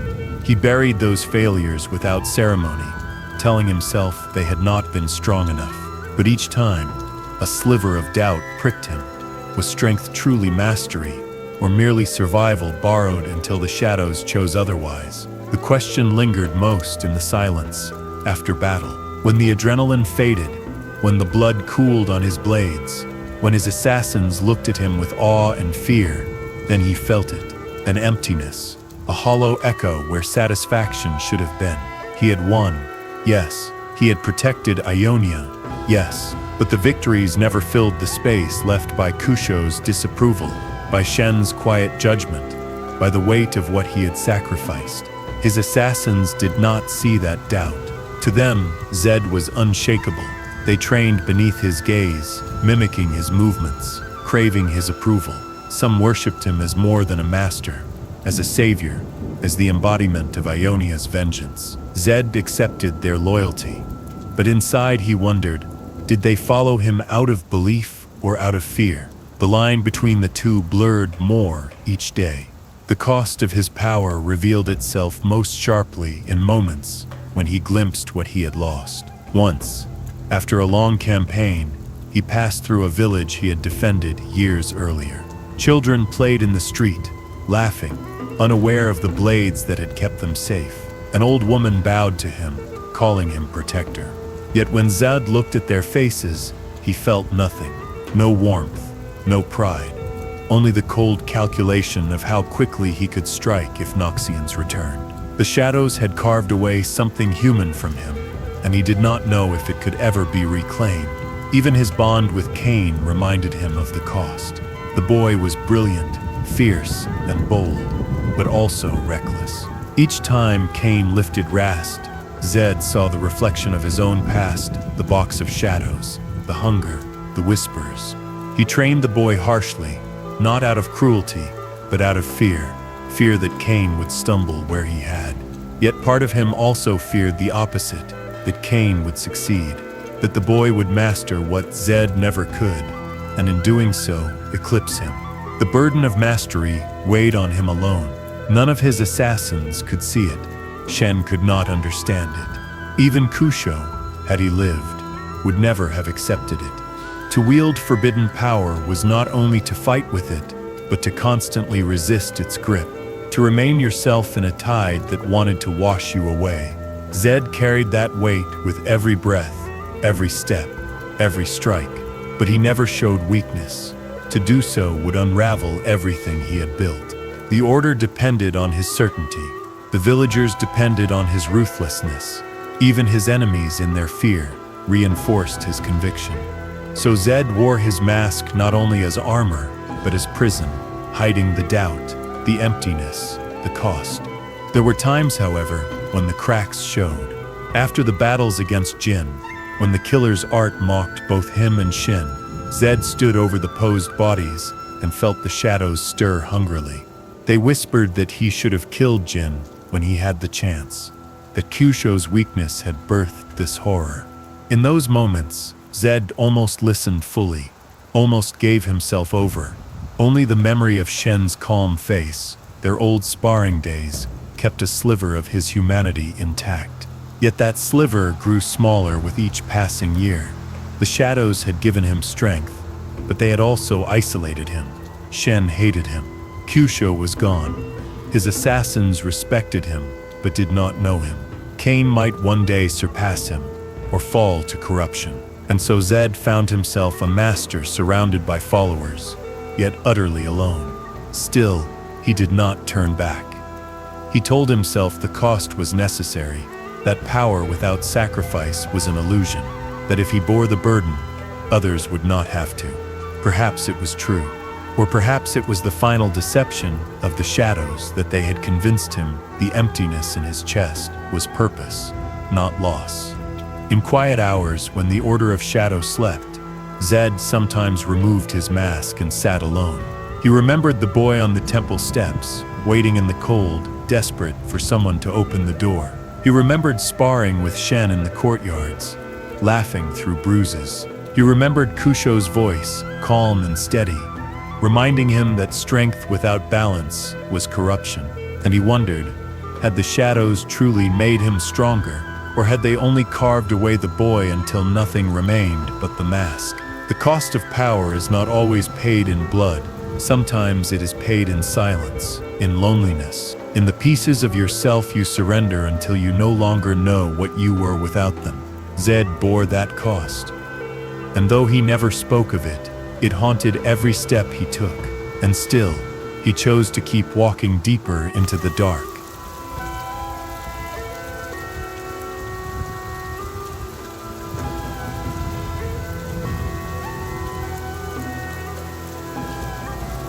Chapter 13. A different kind of protector. To many across Ionia, ZED was no longer a man. He was a shadow in the night, a whisper of fear, the promise of a blade that struck before a cry could escape the lips. To his enemies, he was a murderer. To his rivals, he was a traitor. To some of his own people, he was a savior. And to himself, he was something in between. A protector who had traded everything for a kind of strength the Kinkou would never accept. The Order of Shadow was not built to be loved. It was built to endure. Zed had made that clear from the first night torches burned in the courtyards under his command. His assassins were not asked to meditate or to search for harmony. They were asked to obey, to strike, to sacrifice their comfort for Ionia's survival. Their creed was not balance, it was victory. Yet beneath the ruthlessness lay something more complicated. Zed had not abandoned his homeland. Every strike he ordered, every assassination carried out in the name of shadows, was done because he believed it was necessary. Where the Kinkou chose patience, Zed chose decisiveness. Where Shen healed fractures, Zed cut at the roots of threats. To those who looked only at the blood he spilled, he was a tyrant cloaked in darkness. But to those who had lost everything to Noxus, he was the only protector who understood their pain. It was in the burned-out villages that this truth revealed itself most clearly. When Zed and his assassins came to towns where Noxian banners flew, they did not arrive with speeches or meditations. They struck swiftly, cutting down officers, scattering soldiers, leaving fear behind in place of occupation. And when the smoke cleared, the villagers often found food stores left untouched, weapons placed in their hands, warnings scrawled on walls. You are not alone. The Kinkou would never act like this. Shen would guide people to safety. Yes, but he would not train them in vengeance, would not hand them blades. To Zed, however, empowerment was as much protection as defense. If the villagers could fight, if they could spread fear back into their oppressors, then they would never again be helpless. Still, Zed's methods carried a different kind of cost. Children grew up learning to fear the mask, even when it shielded them. Farmers whispered that the shadows protected them, but also watched them. Some wondered if they had traded one oppressor for another. Zed accepted their fear. He even cultivated it. To him, trust was fragile, but fear was enduring. If the Empire feared him, it would hesitate. If the people feared him, they would obey when obedience meant survival. Yet there were cracks in his conviction. In the quiet, when the killings were done and his disciples slept, he sometimes wondered if he had lost sight of the line between protection and tyranny. When he looked at Kayn, training with Rhaast, he saw a boy who did not yet understand the difference, and perhaps never would. Was Zed teaching his disciple to be a protector, or simply shaping him into a sharper weapon? One evening, after a raid against a Noxian supply caravan, Zed lingered in the camp they had freed. A child no older than he had been when found on the temple steps approached him cautiously. The boy's clothes were torn, his eyes wide, but in his hand he clutched a knife too large for him. "You saved us," the boy said, his voice trembling. "Will you stay? Will you teach us?" Zed looked down at him, the shadows curling faintly at his shoulders. For a moment he remembered himself at that age, cold, hungry, desperate for someone to open a door. He thought of Kusho, of Shen, of the warmth he had once known before it turned to bitterness. And then he thought of the lives that would be lost if he lingered here. If he tied himself to one village instead of striking again tomorrow. He knelt, taking the knife from the boy's hand. He turned it, testing the balance, then placed it back in the child's grip. "Learn to use this," Zed said quietly. "Not for vengeance, for survival. No one will protect you forever. Not me, not anyone. You must protect yourselves." The boy nodded, though his eyes brimmed with confusion. Zed rose and walked away, his assassins following. The village would remember his words. Some would call him savior, some would call him monster. Both were true. This was Zed's reality. He was not the protector who brought comfort, who healed wounds, who taught harmony. He was the protector who made sure threats never rose again, who gave strength even when it came at the cost of innocence. He was the one who chose the burden others refused to bear. To Shen, this was corruption. To Zed, it was necessity. And between those two truths lay the tragedy of Ionian, a nation split between philosophies, each convinced it alone could save the land. The shadows had not stolen Zed's humanity completely. In rare moments he still felt it, when he thought of Shen. When he remembered Kusho's sorrowful gaze, when he saw himself reflected in the frightened eyes of children.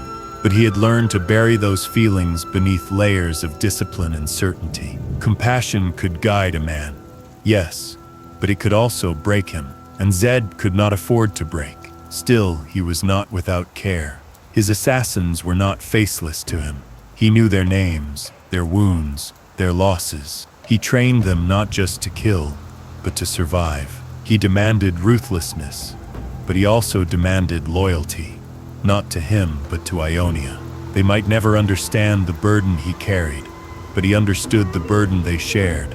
Each of them had lost something that could never be restored. In this way, the Order of Shadow became more than assassins. They became a sanctuary for the broken, for those too scarred to return to the ways of the Kinkou, for those who believed balance was too fragile to withstand the Empire.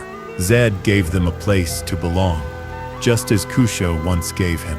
The irony did not escape him. A different kind of protector, that was what he had become. Not the kind who shielded with walls or comforted with words, but the kind who struck so decisively that danger itself recoiled. It was not the protector Ionia wanted, perhaps not even the protector it deserved, but it was the protector Zed believed it needed. And so he walked deeper into the dark, convinced that even if the world cursed his name, his blades would carve a future where Ionia endured. Chapter 14. The Ionia that war left behind. The war did not end in a single moment of triumph or surrender. It ended as wars often do, slowly, unevenly, leaving scars deeper than any victory could heal. Villages once bright with music and prayer lay silent. Forests had been burned to feed war engines.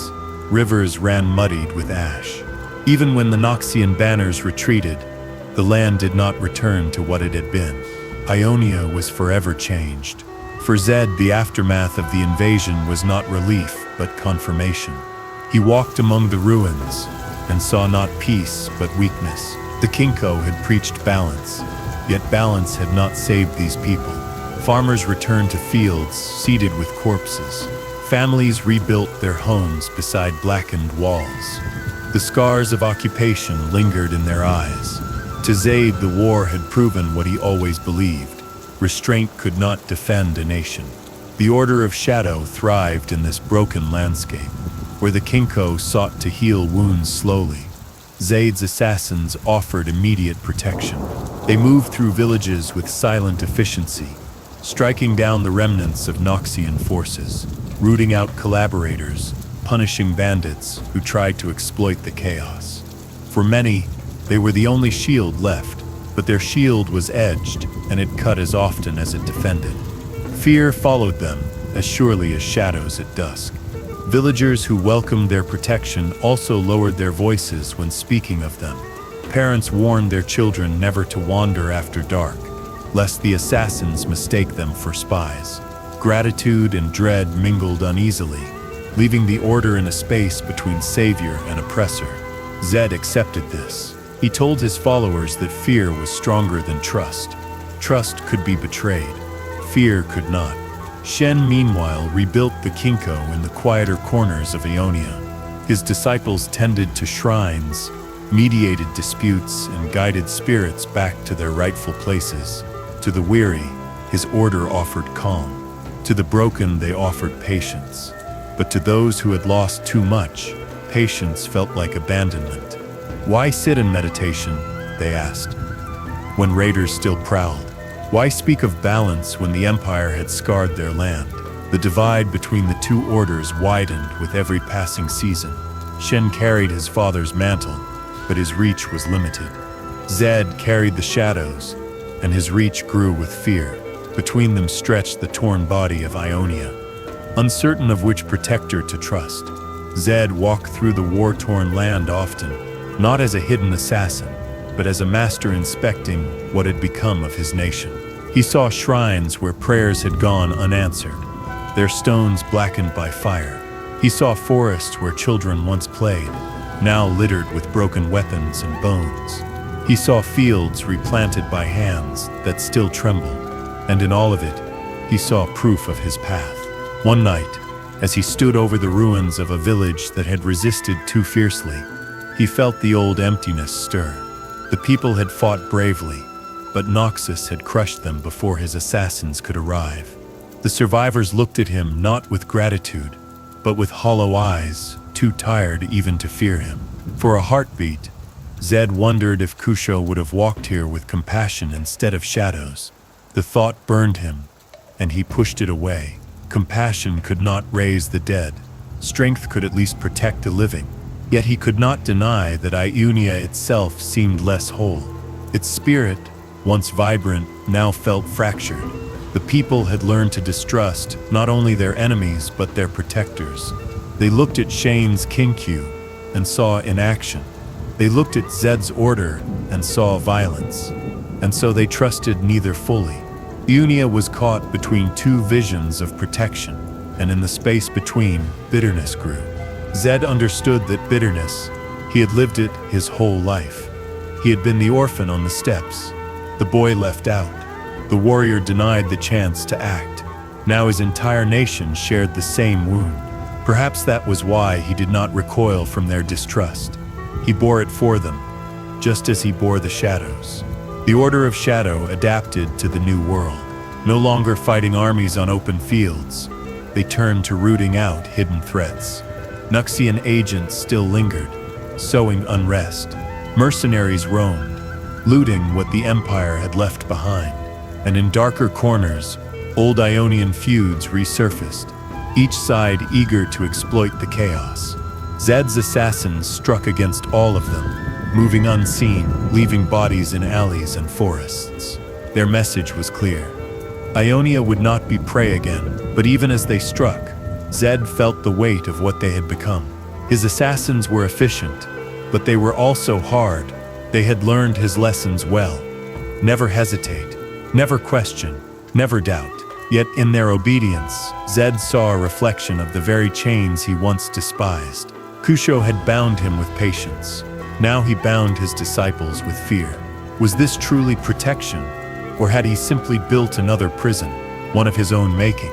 Still he pressed forward. Doubt was a luxury he could not afford. His homeland was fragile, and only vigilance could keep it from falling again. He told himself that history would not remember the fear, only the survival, that one day the people would thank him, even if they cursed his name now. But late at night, when the shadows curled too close, another thought lingered. Perhaps Ionia would never heal at all. Perhaps the war had not only broken its land, but its spirit. Perhaps all he was doing was holding the fragments together, delaying the inevitable collapse. Even so, he did not stop. He could not. Zed was not the protector who brought peace. He was the protector who ensured the enemy did not return. He was the shadow that lingered long after the flames died, the reminder that Ionia was not defenseless, even in its ruin. And though the land no longer sang as it once did, though the people no longer trusted as they once had, Zed carried his blades into the dark, certain that without him, the fragile remnant of his homeland would shatter completely. Chapter 15. Unfinished Business. Zed versus Shen. There are rivalries born of pride, and there are rivalries born of blood. Then there are those that exist because two lives, once woven together, are pulled apart by ideas so absolute that reconciliation becomes impossible. Zed and Shen stood in that final category, not simply as two men at odds, but as two halves of a question that Ionia had never answered. Should its defenders pursue balance, or should they embrace decisive strength? Every time their paths crossed, it was as if the years between the temple courtyards and the present battlefield collapsed. The boy who once sparred with patience and calm still stood within Shen, and the boy who fought with fire and fury still burned inside Zed. Yet layered over those memories were years of loss, betrayal, and hardened conviction. When their blades clashed, it was never only steel against steel. It was Kusho's teachings against the shadows, restraint against urgency, a vision of harmony against a vision of survival. Their first meeting after Kusho's death had been raw, but as seasons passed, the conflict hardened into ritual. Shen as Eye of Twilight, sought not to destroy Zed, but to hold him at bay, to prevent him from consuming himself entirely in darkness. Zed, as master of the Order of Shadow, refused to yield, convinced that Shen's philosophy had failed once and would fail again. Neither could strike the final blow, for each carried memories of brotherhood too deep to erase. The encounters often began in silence. Shen's figure would emerge from the mist, steady, composed, a presence more immovable than the mountains. Zed's silhouette would flicker out of shadow, multiplied by the power he wielded, his mask expressionless, his voice low but sharp. Words were exchanged, but they were less about persuasion and more about reaffirming who they had become. Shen spoke of balance, of the need to hold both spirit and flesh together. Zed answered that balance. Without strength was an illusion, that survival demanded choices Shen was too afraid to make. Sometimes these meetings ended in brief clashes, swift exchanges that left neither victorious, but both reminded of the gulf between them. Other times they ended with retreat, each pulled back by their responsibilities, unwilling to risk losing everything in one duel. The battles themselves were mesmerizing to those few who witnessed them. Two masters, each reading the other's movements, as if they had been written in advance, each countering not only the body but the mind behind it. The people of Aeonia heard stories of these confrontations. In some villages, Shen was praised as the guardian who stood against corruption.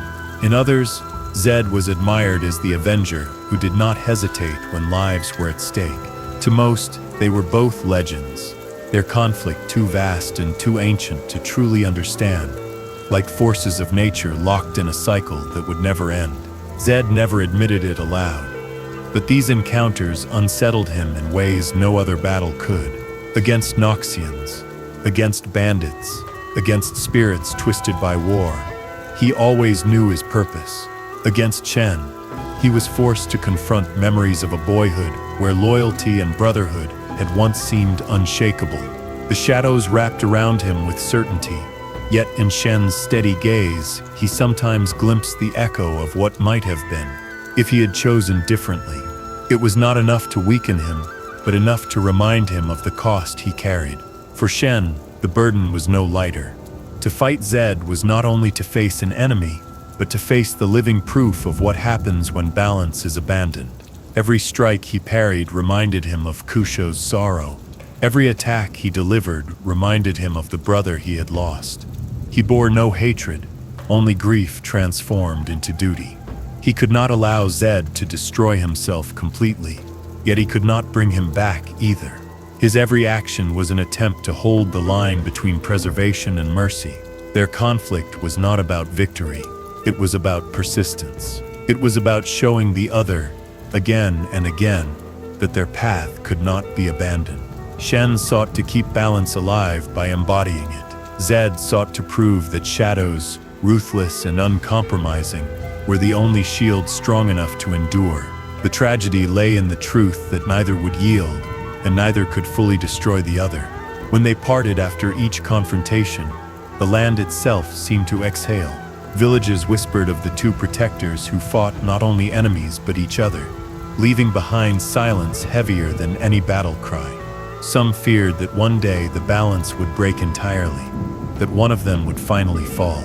Others feared the opposite, that the stalemate would stretch on forever, leaving Aeonia caught between philosophies with no resolution in sight. For Zed, the unfinished business was more than personal. He believed that as long as Shen remained, balance would always cling stubbornly to Aeonia, preventing it from embracing the strength it truly needed. For Shen, the unfinished business was equally heavy.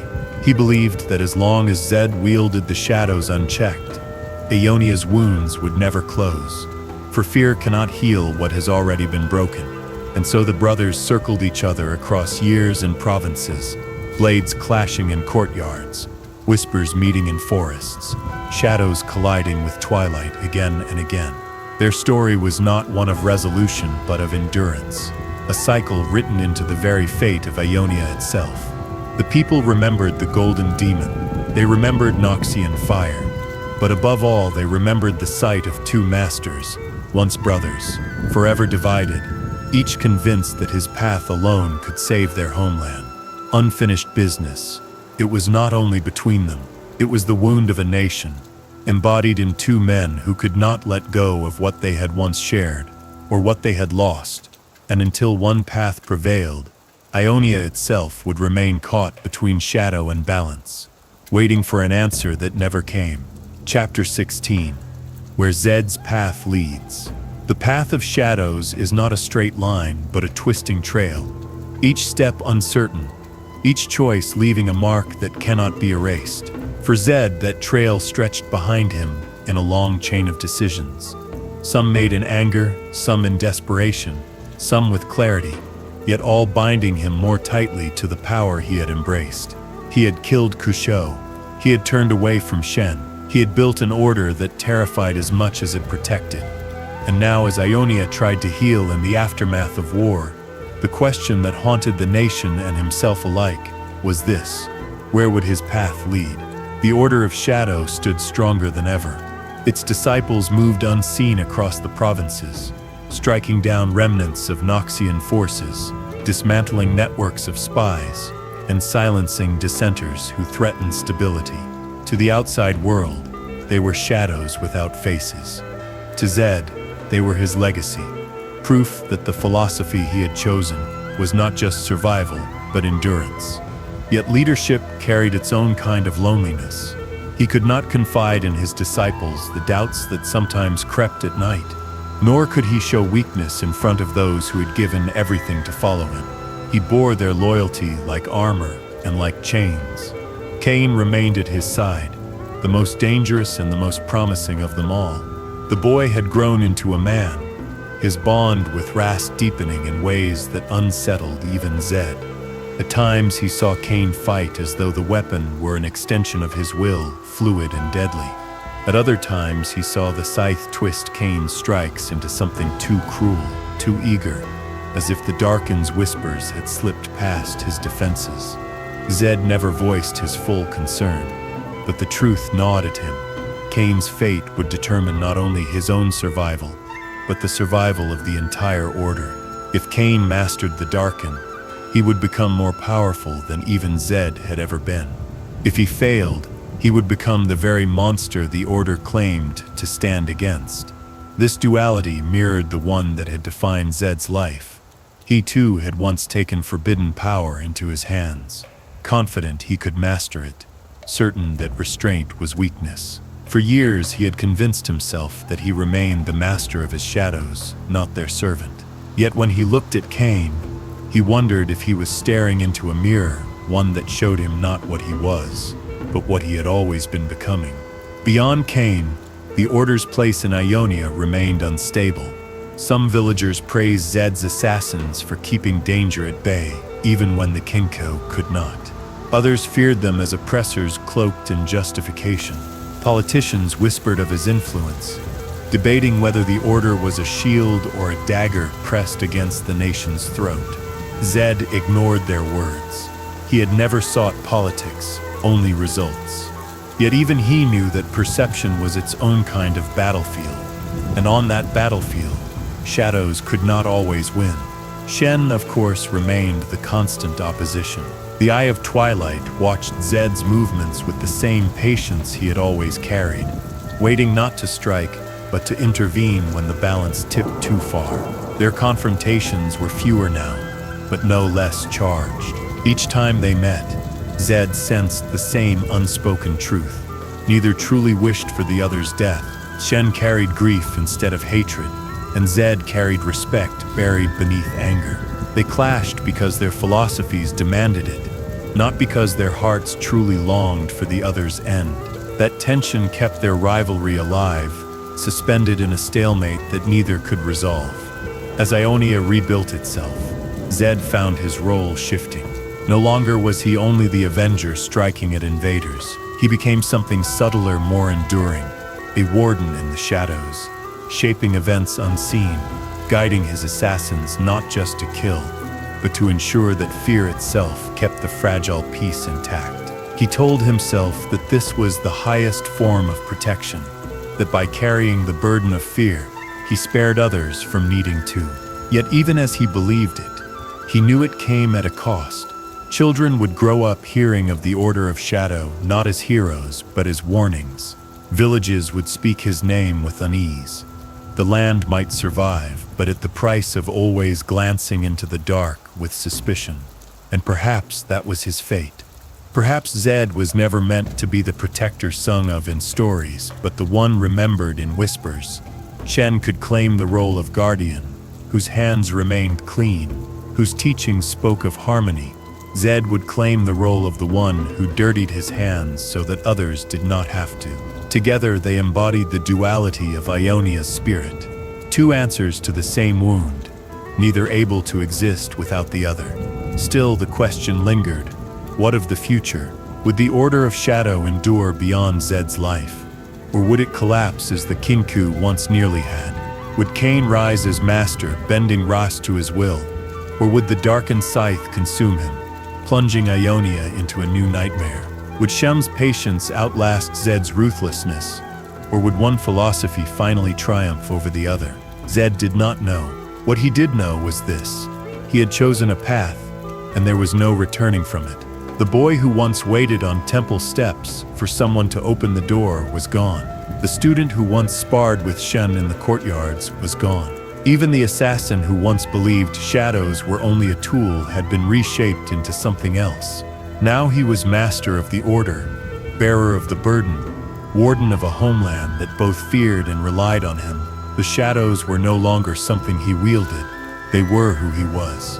And so Zed walked on into the future that remained uncertain, carrying with him the weight of choices that could never be undone, the loyalty of assassins who would follow him into darkness, and the knowledge that his path was not only unfinished, but perhaps endless. For as long as threats rose against Ionia, there would be a need for balance, and there would be a need for shadows. And as long as Shen lived, so too would the rivalry that defined them both. Where did Zed's path lead? Perhaps to redemption, perhaps to ruin, perhaps to a legacy of fear so vast it would outlive him, perhaps to a disciple surpassing him, wielding both shadow and scythe, in ways even he had not dared. He did not pretend to know. He only knew that he would keep walking, blade in hand, shadows at his side, carrying the burden of a protector the world would never love, but one it could never do without.